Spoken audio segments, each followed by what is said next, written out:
For 84 days, Santiago, an aged Cuban fisherman, has set out to sea and returned empty-handed.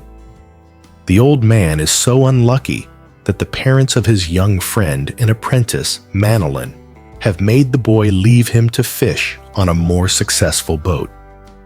Despite this, Marlin still cares for the old man every night when he returns.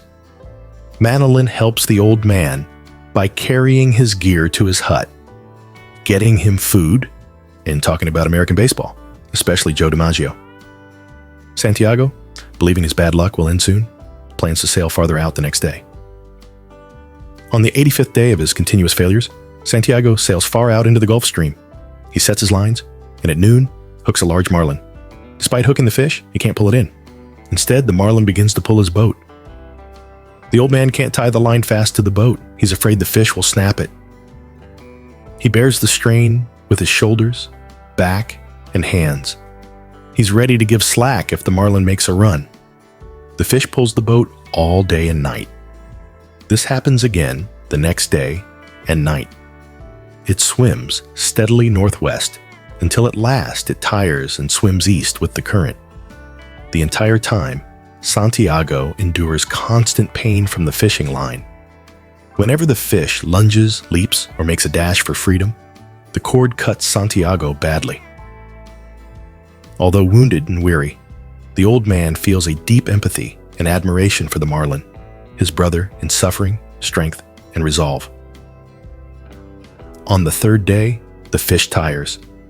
Santiago, sleep-deprived, aching, and nearly delirious, manages to pull the marlin close.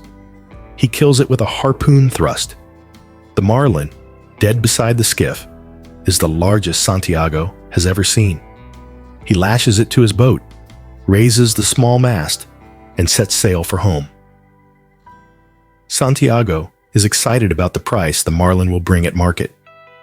However, he is more concerned that the people who will eat the fish are unworthy of its greatness. As Santiago sails on with the fish, the marlin's blood leaves a trail in the water, attracting sharks. A great mako shark is the first to attack. Santiago kills it with the harpoon, but loses the harpoon and valuable rope in the struggle. This loss leaves him vulnerable to other shark attacks. The old man fights off the attacking sharks as best he can. He stabs at them with a crude spear, made by lashing a knife to an oar, and even clubs them with a boat's tiller. Although Santiago kills several sharks, more and more appear.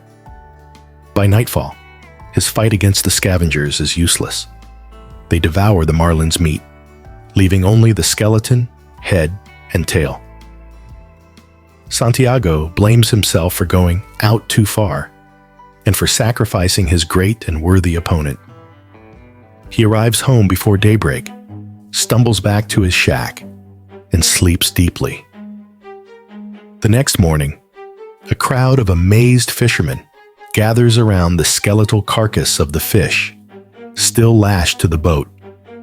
The tourists at a nearby cafe, knowing nothing of the old man's struggle, mistake the remains of the giant marlin for a shark.